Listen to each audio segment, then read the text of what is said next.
5 not so obvious tips about your investment real estate on this episode of the 1031 Show.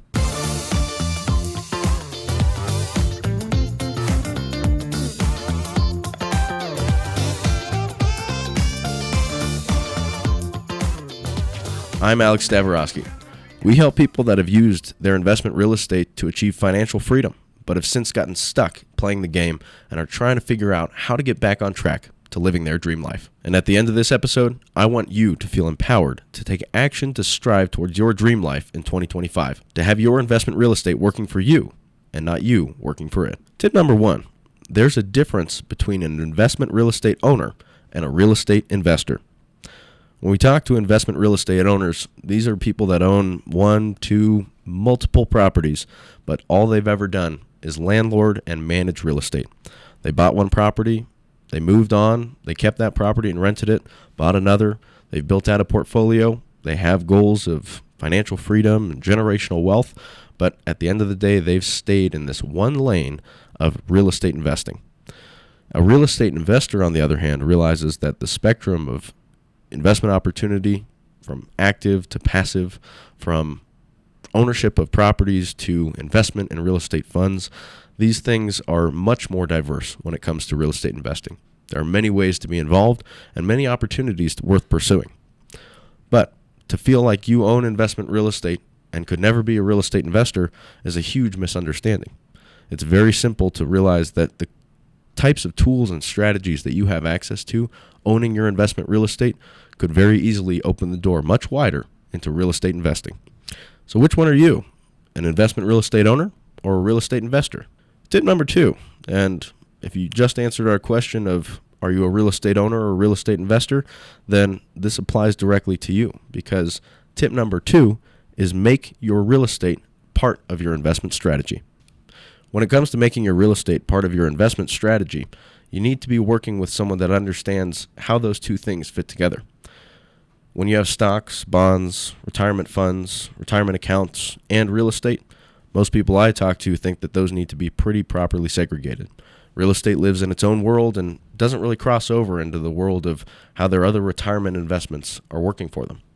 But generally, that's more a lack of working with the right type of professional to help bridge that gap, to help figure out how is there a crossover between my IRA and my real estate investments.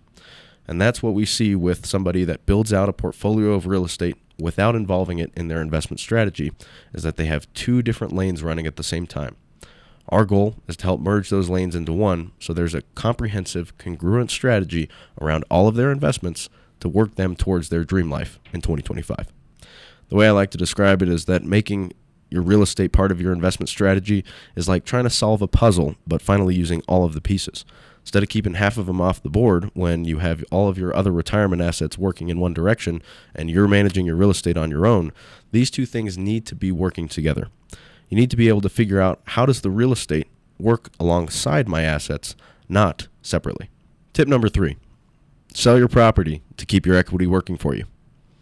Now, this is a little controversial because for some people that aren't aware of all the tax strategies that their real estate investments provide for them, they might see this as a step backwards. You want me to sell my property and pay the taxes to keep the equity working? How does that make sense? I'm much better off if I just keep this property working for me and maintain all that value that's grown over the last 20 years.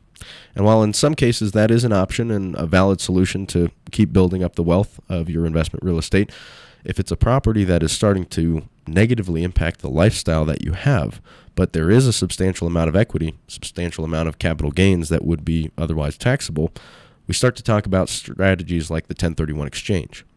Now, the 1031 exchange is used to defer the taxes that would otherwise be due when selling a property. So when you have a highly appreciated asset like a piece of investment real estate you've owned for 20 or 30 years, or even shorter than that, real estate cycles have caused a lot of appreciation across the country in various types of properties, various markets. But if your goal is to keep growing that value and not maintain ownership of the same property for the rest of your life, there are opportunities and strategies to allow you to use that equity buying into other types of investment real estate without sacrificing the value to taxes. Tip number 4, not all debt is created equal. A lot of the people I talk to that have debt on their properties are trying to get away from it. They don't want to use the debt. They don't want to have the debt. They see that as a liability and something that is holding them back or causing them to be at greater risk than they would be if they owned a property outright. So when they sell a property and do a 1031 exchange, they know they need to replace that debt, but they're worried about changes in interest rates, changes in expenses that might be incurred, and maintaining that sort of liability from a debt position. So when I talk with somebody that owns a property that has financing in place, say it's a property worth $500,000 and they owe $200 on it, they know when they sell that property, they're going to have to pay off that mortgage, but replace it if they're doing a 1031 exchange to defer all of the taxes and any debt boot that would otherwise be incurred. Now, the problem is that most people are concerned about the replacement of debt for a number of reasons. First off is they don't want the debt in the first place. They don't like that liability hanging over a property that they own, and they're trying to figure out, does it make more sense to pay the taxes on that portion and own this property outright? Well, you have to look at those numbers and you have to figure out what does make the most sense. But at the same time, if you're not replacing debt with the same type of debt on a new property, so taking a single family rental with a mortgage in place that you went out to a bank and got traditional financing and replacing that with another of the same type, then there might be opportunities to take advantage of using a different type of real estate. Institutional real estate, institutional financing allows for non-recourse debt to be attributed to your property, replacing the value you need to replace with a 1031 exchange, but not incurring the same type of liability that you had when you owned the property as an individual. Tip number 5, let someone else deal with the big fixes. Talk with a lot of people that have owned properties for decades, and they're coming up at a point where in the property's lifetime, there's some substantial improvements that are going to need to be made. Not 4-figure or small 5-figure numbers. We're talking large 5 or even 6-figure improvements that need to be made to a property to keep it in working condition or rentable, or even if they want to go and sell it. Now, they haven't quite crossed the threshold on these properties, but they're concerned that that's coming up. So if they sell the property now, pass that on, then making sure that they disclose any issues that might be in place, there are opportunities to allow that problem to be somebody else's to deal with. Instead of having to incur hundreds of thousands of dollars worth of renovations and improvements to be made, a property can be sold, 1031 exchange can be implemented to keep that value rolling into a newer, upgraded property and allow somebody that's coming in with intention of fixing and renovating a property to put their time and effort into doing that. So instead of having to figure out all of the renovations and fixes and amounts of money that need to be spent to get a property up to a certain level to keep renting it in the same way, it can be sold and replaced with something else of a higher quality in the meantime.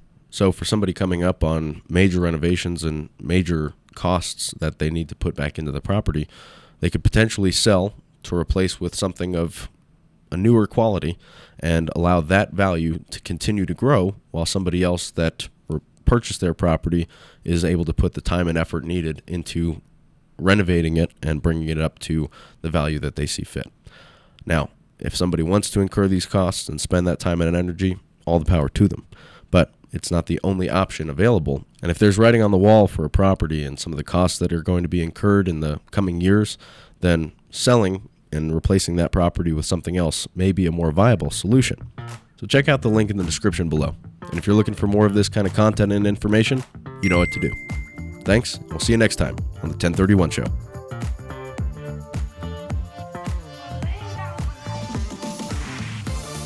Impact 1031 is a DBA of Ridgegate Financial, LLC. Not an offer to buy nor a solicitation to sell securities. All investment involves risk. Past performance is not indicative of future results. Speak to your finance and/or tax professional prior to invest. Securities offered through Emerson Equity, LLC. Member FINRA SIPC. Only available in states where Emerson Equity, LLC is registered. Emerson Equity, LLC is not affiliated with any other entities identified in this communication. Investment advisory services offered through AE Wealth Management. Emerson Equity, Ridgegate Financial, and AE